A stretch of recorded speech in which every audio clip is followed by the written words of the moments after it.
गुलाबपुरा गांव में जैसे ही शाम ढलती, हवा में एक अजीब सी ठंड फैलने लगती जो दिलों को जमा देती थी। गांव वाले शाम होते ही सड़कें खाली कर देते थे और हवा में एक ही नाम तैरता, यति। गांव का सरपंच राय काका चौपाल के बीच पहुंचकर चिल्लाए, सब लोग घर में चले जाओ, अगर रात को बाहर एक पल भी रहे तो बचना मुश्किल है। लोग भागते हुए घर के अंदर घुस गए। कोई भगवान से मन्नत मांग रहा था, हे भगवान, उस यति को मेरे घर से दूर रखना। तो कोई कांपते हाथों से द्वार बंद कर रहा था, क्योंकि रात को गांव के बीच से एक बर्फीली दहाड़ उठती थी और उसके बाद सिर्फ एक आवाज सुनाई देती थी। वो आवाज यति की थी, एक ऐसा राक्षस जो बर्फ फेंककर इंसानों को जिंदा जमा देता था। जिसका सामना यति से पड़ जाए उसका खेल वहीं खत्म। सुबह बस बर्फ के पुतले मिलते और उनके भीतर जमी लाशें। लेकिन किसी को नहीं पता था कि यति हर रात अपने शिकार क्यों खोजता है।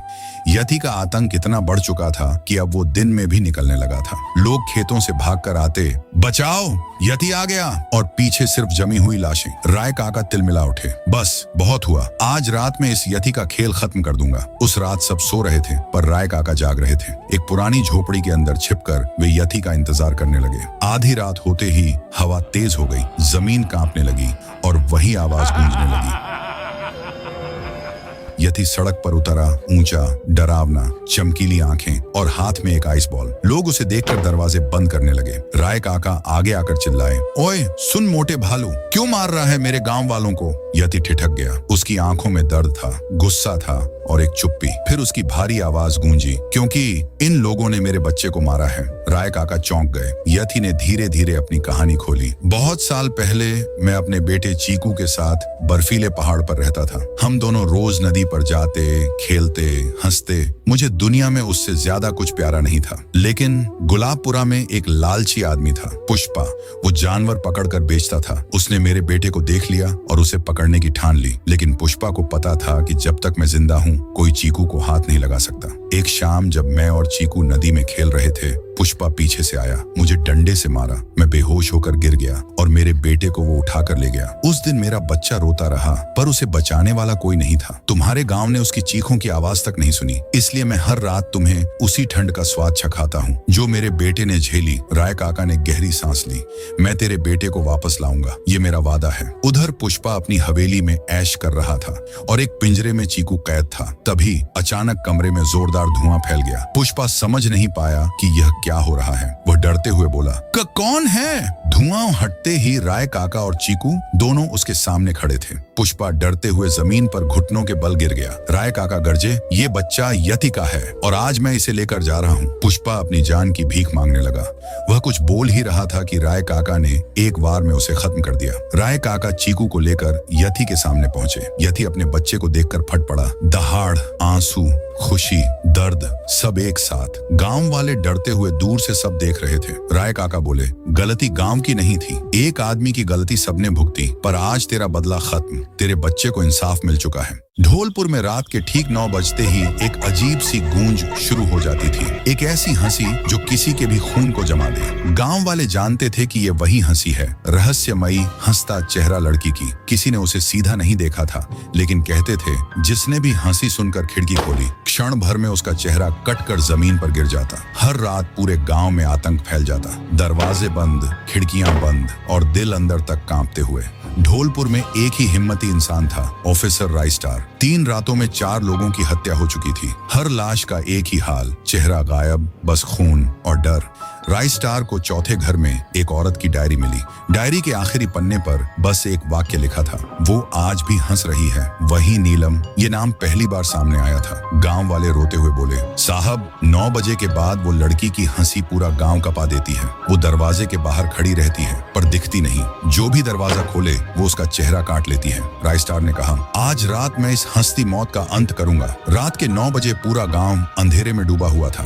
तभी अचानक वही हंसी गूंज उठी, दर्द भरी, भयानक। पागलपन से भरी हंसी। लोग घबराकर दरवाजे बंद कर रहे थे, पर राय स्टार ने दरवाजा खोल दिया। बाहर सड़क खाली थी, सिवाय एक काले दुपट्टे के जो जमीन पर पड़ा था। राय स्टार ने झुककर दुपट्टा उठाया और उसी पल उसके पीछे से किसी लड़की की आवाज आई, पीछे मत मुड़ना। लेकिन राय स्टार पीछे मुड़ा। वहाँ एक लड़की खड़ी थी, चेहरे पर डरावनी मुस्कान, आंखें बिल्कुल सफेद और हाथ में एक टूटा हुआ शीशा। वो बोली, तू भी मुस्कुरा, नहीं तो तेरे चेहरे का भी वही हाल होगा जो बाकियों का हुआ था। राय स्टार ने पूछा, तू कौन है और लोगों के चेहरे क्यों काटती है? लड़की मुस्कुराते हुए बोली, क्योंकि किसी ने मुझसे मेरा हंसता हुआ चेहरा छीना था। आज मैं दुनिया से मुस्कुराहट का बदला ले रही हूँ। राय स्टार ने हिम्मत जुटाकर कहा, मैं तुझे इंसाफ दिला सकता हूँ। तू साफ साफ बता, आखिर तेरे साथ हुआ क्या था? तेरी कहानी सुना, फिर तेरी आत्मा को शांति दूंगा। लड़की की मुस्कुराहट अचानक गायब हुई। वो धीरे धीरे बोली, मैं नीलम हूँ, ढोलपुर की ही रहने वाली। मेरा सपना था कि मैं एक दिन मॉडल बनूं, पर मेरे ही कॉलेज की एक लड़की मेरी खूबसूरती पर जलती थी। उस लड़की ने मेरी हंसी, मेरा चेहरा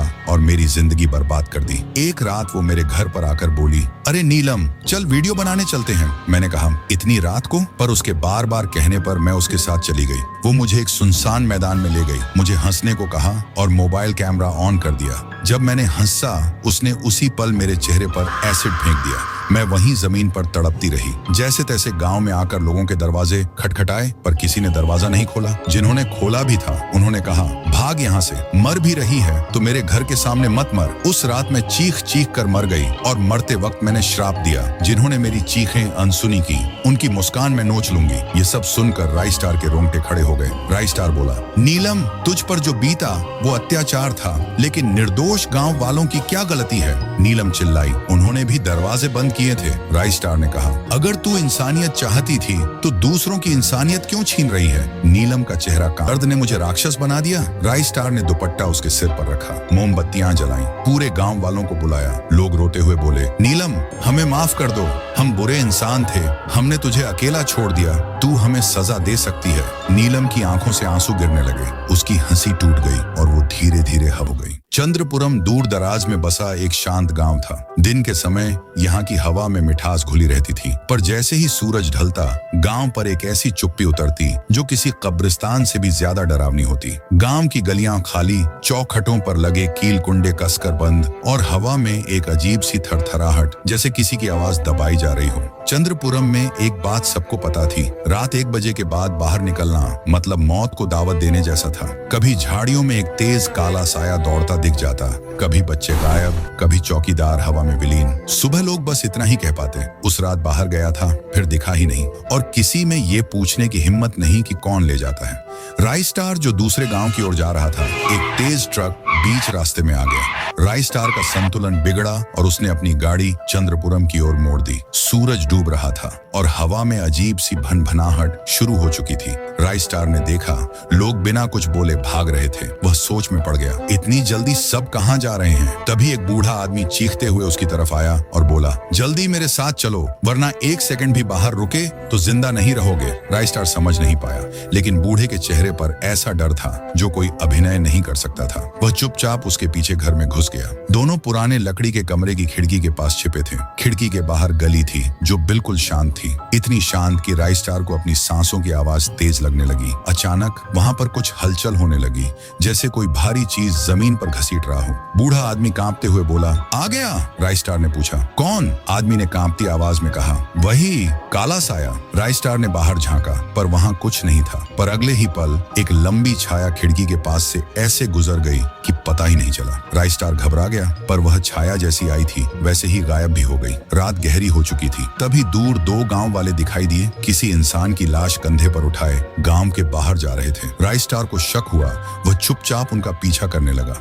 वे दोनों उस रास्ते से गुजरे जहां गांव वाले पैर भी नहीं रखते थे, एक पुराने श्रापित जंगल की ओर। जंगल के बीचों बीच एक टूटा हुआ कुआं था। दोनों आदमी लाश को कुएं में फेंकने ही वाले थे कि पीछे से आवाज आई, रुको। उन्होंने मुड़कर देखा, राय स्टार अकेला खड़ा था। राय स्टार ने कहा, ये क्या कर रहे हो तुम? सच सच बताओ, वरना मैं पूरे गांव को जगा दूंगा। एक आदमी रोते हुए बोला, हम मजबूर हैं, अगर बलि नहीं दी तो हम सब मर जाएंगे। राय स्टार गरजा, किसने कहा तुमसे ये? और तब कहानी सामने आई जिसने राय स्टार की रूह कंपा दी। सालों पहले एक साधु यहाँ से गुजर रहा था जिसका नाम था टंग टंग साहू। वह थका हुआ, भूखा प्यासा था। गांव के इस कुएं पर रुककर उसने पानी निकाला, पर तभी गांव के पूर्वजों ने उसे पकड़ लिया और कहा, हमारे कुएं से पानी कैसे पिया तूने? साधु ने हाथ जोड़कर कहा, मैं राहगीर हूँ, प्यासा हूँ, 2 घूंट पानी दे दो, पुण्य लगेगा। पर गांव वालों ने उसे धक्का देकर भगा दिया। जाते जाते साधु ने कहा, आज तुमने प्यासे को पानी नहीं दिया, अब यह कुआं पानी नहीं, तुम्हारा रक्त मांगेगा। किसी ने उस पर विश्वास नहीं किया, पर कुछ ही दिनों में गांव पर दुखों का पहाड़ टूट पड़ा। खेत सूख गए, व्यापार ठप हो गया, लोग बुखार खांसी से मरने लगे। जब लोग मरने लगे तब उन्हें श्राप याद आया। अमावस्या की रात पहली बलि कुएं में फेंकी गई और चमत्कार हुआ। अगले दिन सब ठीक हो गया, खेतों में हरियाली आ गई, लोग फिर स्वस्थ होने लगे। तब से हर अमावस्या की रात एक बलि दी जाती थी, और अगर बलि ना दी जाए तो काला साया खुद निकल आता और जो मिलता है उसे अंधेरे में खींच ले जाता। राइस्टार गुस्से से कांप उठा। अपनी जान बचाने के लिए तुमने कितनों की जान ली? वह दोनों को गांव ले गया। लोग इकट्ठा हुए और राइस्टार ने उन्हें गिरफ्तार करवा दिया। गांव को उसने चेताया, यह श्राप खून से नहीं टूटेगा, इंसानियत से टूटेगा। धीरे धीरे काले साए की दहशत कम हुई और गांव में शांति लौट आई। पर उस आखिरी रात जब सब सो चुके थे, कुएं से एक धीमी आवाज आई, अभी आरण बाकी है और चंद्रपुरम आज भी अमावस्या की तारीख आने पर